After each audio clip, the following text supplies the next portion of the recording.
Welcome back. It's now 8:46. Listen to this. Counseling centers in the UK are preparing for a surge of calls from young readers now that the final Harry Potter book is out. J.K. Rowling has long revealed that the book includes the death of a key figure, which could hit readers extra hard after growing up with these characters. The Childline Counseling Service has asked its volunteers to take on extra shifts to handle the potential demand. Young people take their heroes really seriously. They identify with them. It's part of growing up. So we're prepared for any eventuality, really, at the publication of the last of the Harry Potter series.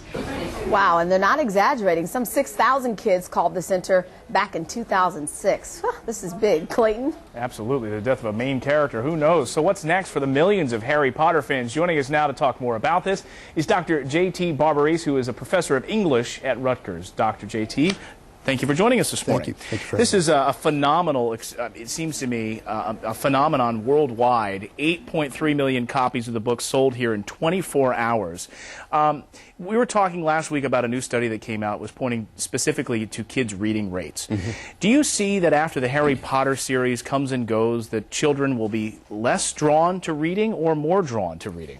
I don't think that it made all that much difference in the first place. 5 or 6 years ago, somebody, I think it was George Will, remarked that J.K. Rowling had done for kids what Oprah had done for adults.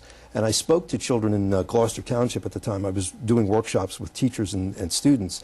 And my sense is that these kids were consumers of video, movies, TV, and books in the first place, and they just shifted over, either they shifted the emphasis or they shifted their attention for a while over to books, and then they went back to consuming what they were. And I've got 2 kids of my own, and it's proven the same there. So once Harry Potter comes and goes, there'll be something else that will come along that will capture their imagination. Yeah, as a matter of fact, I think we should probably think spin-off from this series. Really? Yeah. Like Frasier for kids? Possibly. She's very, very, I mean, years ago, I was one of those people who predicted that Harry would have to die. And I think I'm maybe 1 for 4 in terms of my predictions with the series. But she plants some seeds at the end of this novel. It's very, very interesting. And we're, of course, not going to give away any of the plot points because we know there's a lot of people who still haven't read it. But as you were talking about, a lot of this stuff is already out on the Internet. That's right. And so if someone wanted to find it there, of course they could go and find it. What sort of an effect, when you have the death of a key character in literature for children, these setting up these call centers, and I don't know who the key character is, and I don't want to speculate exactly who that might be. Have you ever seen anything like this in your career?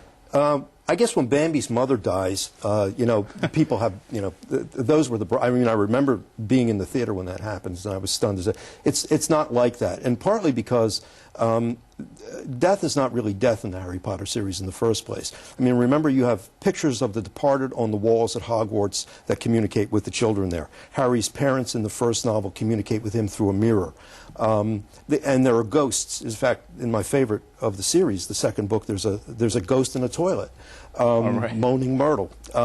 So, again, you don't really die, and I think that's part of the fantastic frame of reference here that people have to keep in mind. So the answer to the question is, I don't know that. I don't think anybody's going to be too disappointed. I don't think children are going to need to call the call centers. Right. I don't see that happening. I really don't. Kids and adults pouring through it. Our own Susario, in fact, rushing through the book as well with her daughter. So that's fantastic. Well, Dr. J.T. Barbarese, we appreciate you joining us this morning. Thank you very much for having me. Appreciate it. All right.